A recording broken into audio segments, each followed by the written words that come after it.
Welcome to Verbal Peak Radio, where we give you a verbal image of life, and we are everyday people. Like to welcome you to part 2 of the show, waking up from the spells, removing the spells, and also recapping on Lil Boosie being shot in Dallas, Texas. And I'm welcoming back a very capable guest, Loki. Brother Loki, welcome back to the show. For sure, what to do? Yes, sir. Right now, we were on the fact that what the slave master had gave us, and quote unquote, his version of Christianity coming from Constantine, but not the Gnostics or the Coptics. This was something solely for control, programming, and putting us up under spell. Now, you all may have heard of the programming because you heard Francis Chris Wilson talk about the programming and the reason why, because they feared genetic annihilation. And so you had their scientists come up with certain ways on how to control us as a people, as though they are the minority, but you're controlling the majority with a spell or programming. But before we go any further, Brother Loki, can you break down spell and programming real quick? Because as you stated in part 1, you got a lot of laymen, a lot of people who don't study, a lot of Negroes who don't take in consideration that you have to wise up and study and have a proper knowledge in order to deal with all these atrocities that are bombarding us every day in the forms of spells and programming. Correct.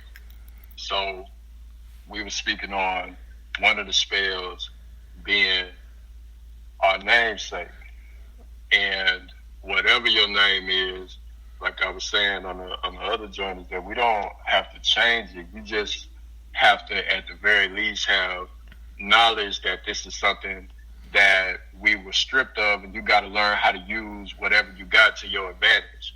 So me personally, I did change my name, so I'm using that change to my advantage. But if I hadn't done it, then I would be using my birth certificate name to my advantage. Right, but it's all magic.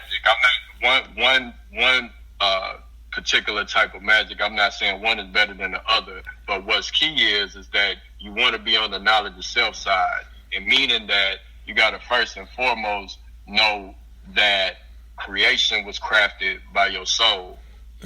Your flesh is only a vehicle of your soul, and this is something that is not taught in church. Right. Because what happened is that when we started looking outside of self to a mystery God, it takes the weight off of us as the individual. Once you put yourself on the throne as the creator of creation, then you got to look yourself in the mirror for everything that goes on around you.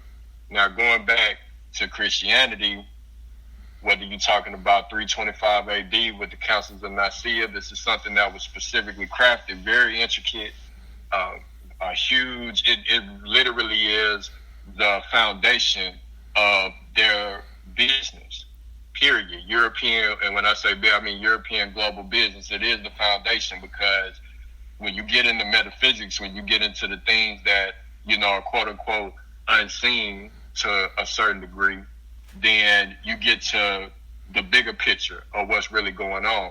So understanding that, and we know this because this is common sense, is that when we were going through slavery, why would they give us a tool to free ourselves? Right. They forced us into Christianity because it was something that wasn't indigenous. It was something that was new, that was modern, that they created at a time to mind control us, to mind fuckers. It works to their advantage because they're the ones that crafted it in the first place. That's like creating a car with faulty brakes and tell niggas to get behind the driver's seat. That's exactly what that shit is. Right. So and No, bro. I just want to ask you this real quick. The Honorable Elijah Muhammad stated that Islam was prescribed for you because it removed our fear. And what do you think about that? Or I would say, do you believe that one of the spells of fear was cast on us through the religion of Christianity?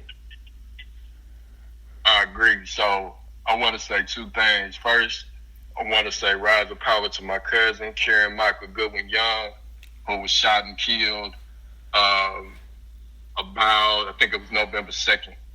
And, want to, hold on a second. Yeah, hate to hear that, bro. Okay, all right. Yeah, that was, yeah. Okay, nah. Okay, I'm back. But, yeah, I want to say rise of power to cuz. And, my bad, Black. I got distracted. My people was just talking to me. What was the? You saying he got shot November 2nd? But no, I was asking you, do you believe that Islam as a prescription to remove the spell of fear that was placed upon us through the religion of Christianity? Okay, so two things about Islam. Number one, I agree that it is a warrior religion and a warrior system.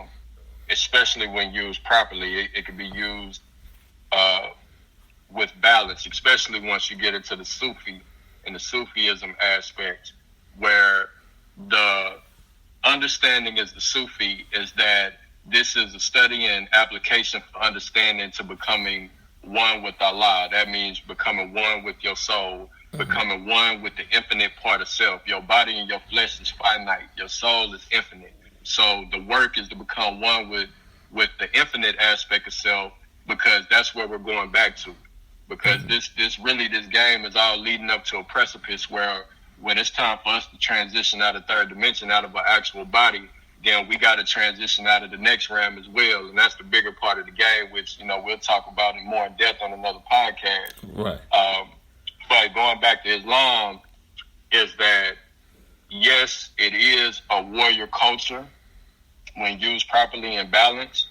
Now, the brothers up in Philly, where you got a lot of Muslims, a whole lot of Muslims up there, the things that they're getting into with the violence and the drug selling and, all the things that's going on, they're missing a piece of the game.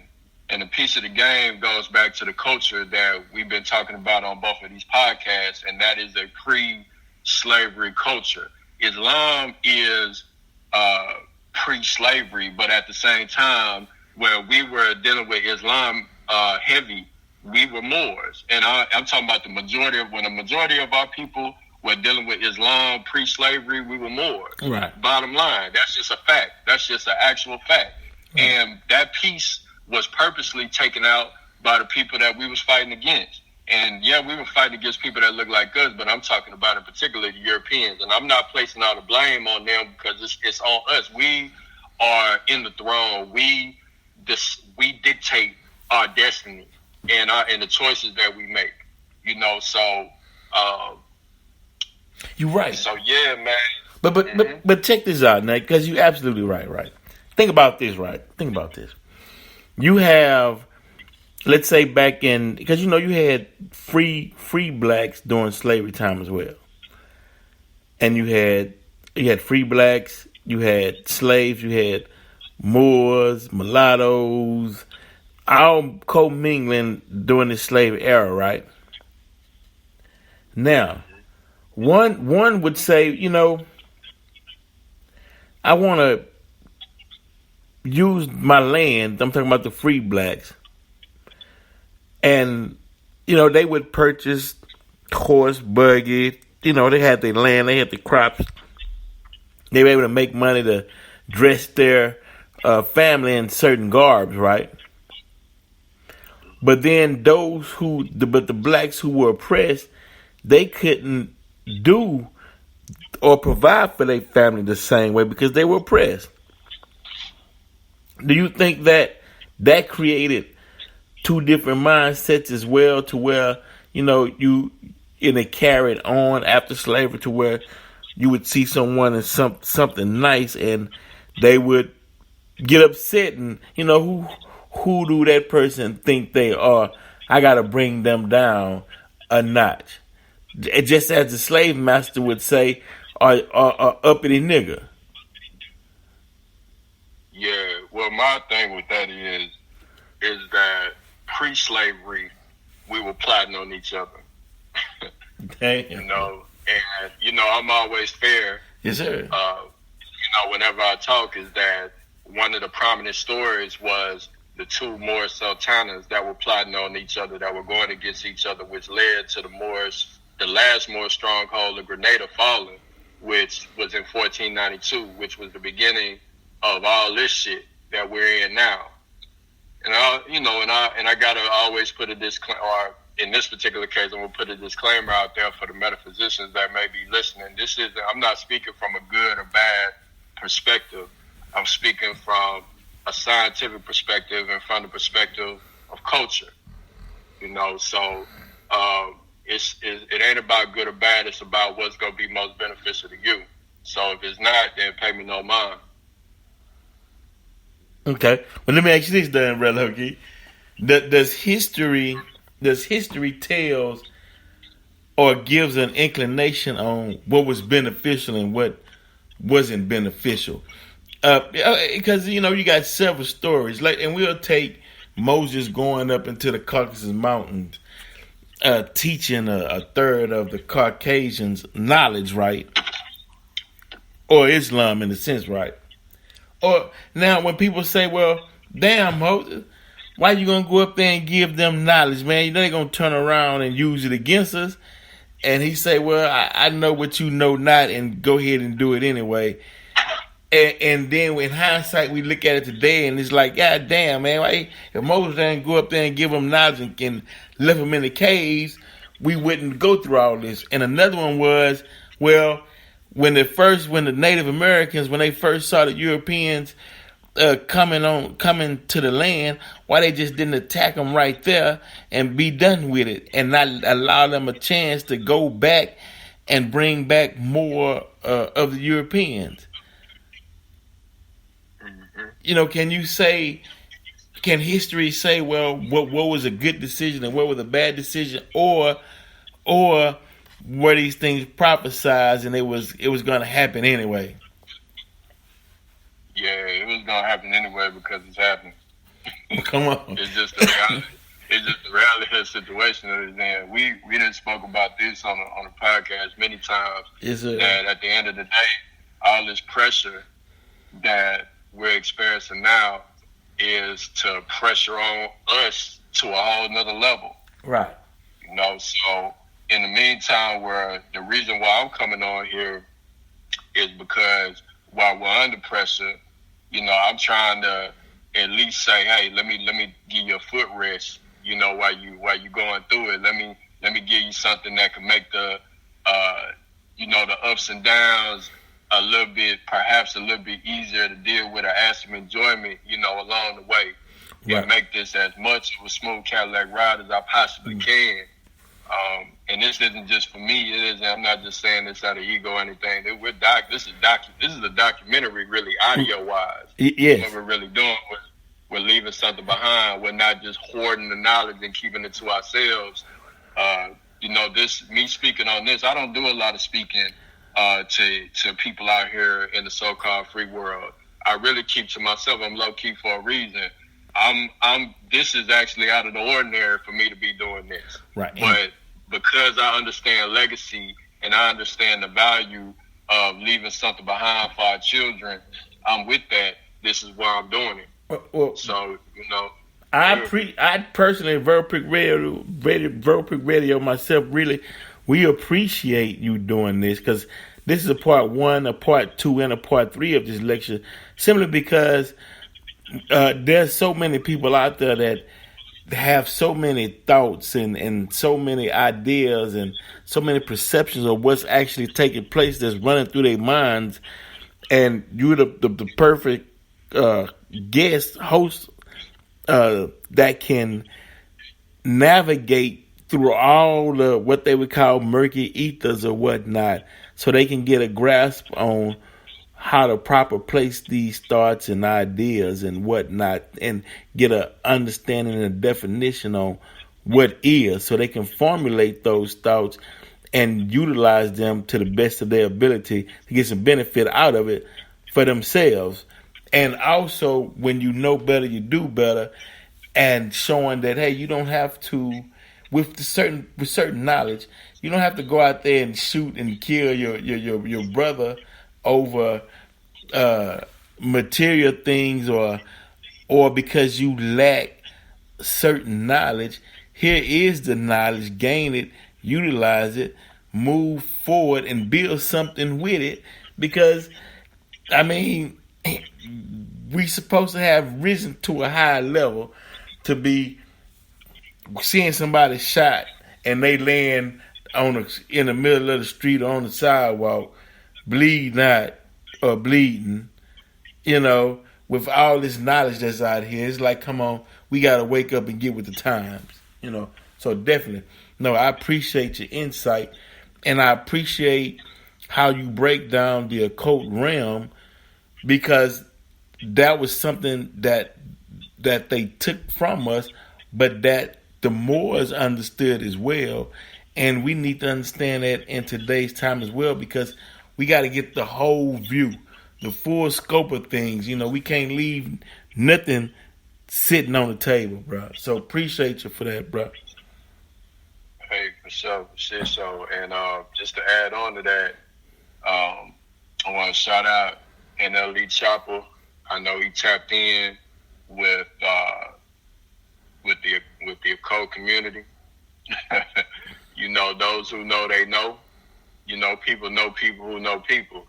And he tapping in with some real ones. I'll just say that. So for those people that I heard in media that's saying that he just doing it because he trying to avoid something or change his image, just on some frivolous bullshit, like, nah, that's a bold-faced lie, because we know who he tapped in with, and we connected to, so I ain't gonna say too much on that, but I want to shout out to him because he getting that real, and I want to see him go far what he doing. Come on. If all of the rappers his age and above was on the same type time, that would change our culture overnight. Come on. Point blank period, because these dudes, they got platforms that reach millions of motherfuckers a day, just based on them posting on different social media. That's a fact. So I want to add a spell in here too.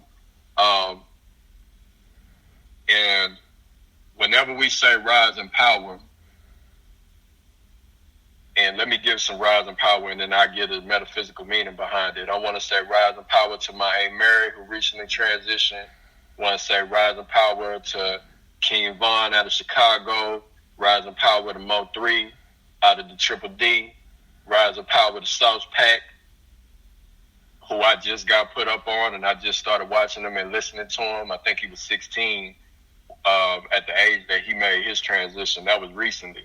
Mm-hmm. And his whole name is actually influenced from the city we from Screwston, Texas. That's where his name comes from, Sauce.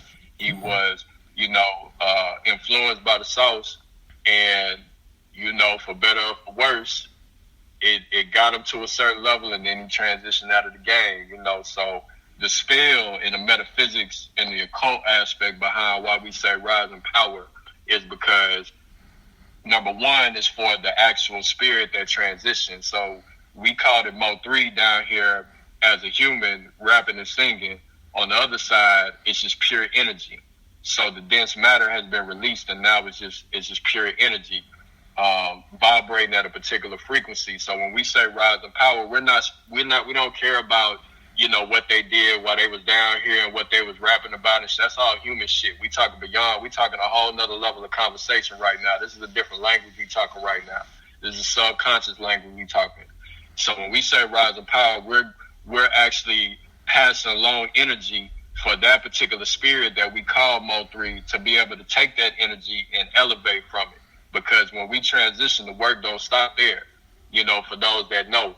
And also, when we say rise in power, it's also a rise in power for self. Because when these people transition, everybody got access to the energy. Like I say, if you know, you know. And that's why it's important. You people think that this is frivolous talking about the Moors. That's because some people don't understand that most Moors are heavy into the shit that I'm talking about. Heavy, very heavy into it. So they already know. So that's why one of the reasons why I push the line to get into the culture, so when you say rise of power to these spirits are directly connected to you. They actually go to the subconscious that your whole reality is manifested from, period. So when they go, we got access to the energy directly. Right. So when we say rise of power to these particular people, we're also giving rise to the power within ourselves, because they say that our ancestors are part of our genes, and when they transition, they go back into our gene pool because that's where they came from.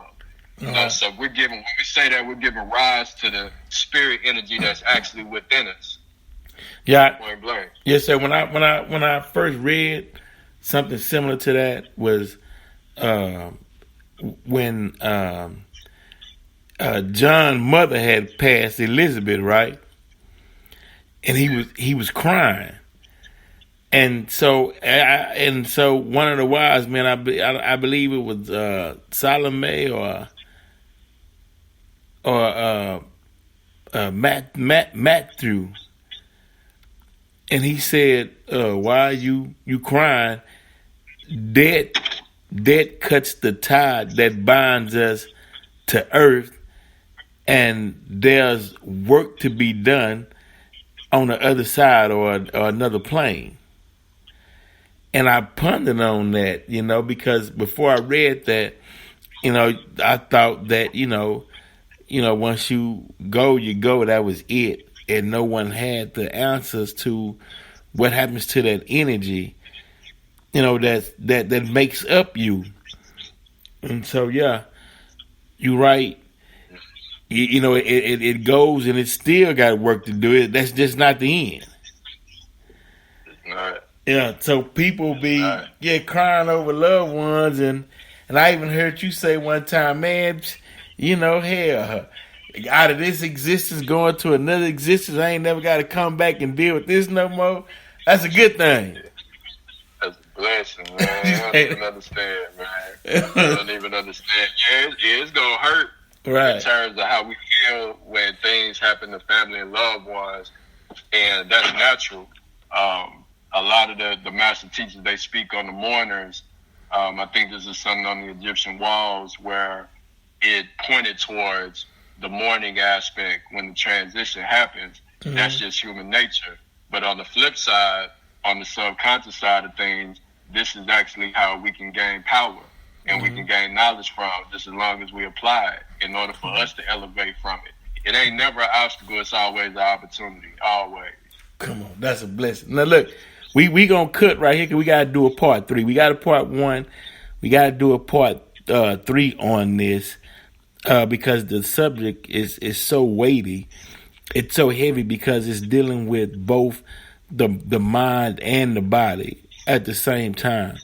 And so, but when you're dealing with things dealing with the mind or discussing topics that deals with the mind, certain things have to be done right. Certain definitions and certain words have to be defined to give the listener a proper understanding of what's going on, because you're gonna gather their attention and you're gonna pull them in because that's the core or the nature of their being. But to put it in spell or word form and understanding their meanings has to be done right. So we're going to do a part 3. And Brother Loki. Yes, sir. Man, look, bro, we appreciate it because what you're saying is on time for today's time in this present time, brother. For sure, man. And Dallas, man, cut that bullshit out, man. Come on. Y'all know, just from a Texas standpoint, we ain't got nothing against Boosie. I ain't speaking on what was going on in the streets with the rest of the artists. That's not for me to speak on. But as far as Boosie, man, Boosie ain't did shit to us. All he did was brought commerce to Texas. So get out that bullshit, man. Man, we got to look at it like that, man. Yeah, that's love. You bring when you come and you bringing commerce, you bringing love to a city. People making money, the vendors, the t-shirt salesperson, and that money goes to help their family. So you right. We have to look at it on a larger scale. Yes, sir. Look here, Sir. with Verbal Peak Radio, we at. Yeah, yeah.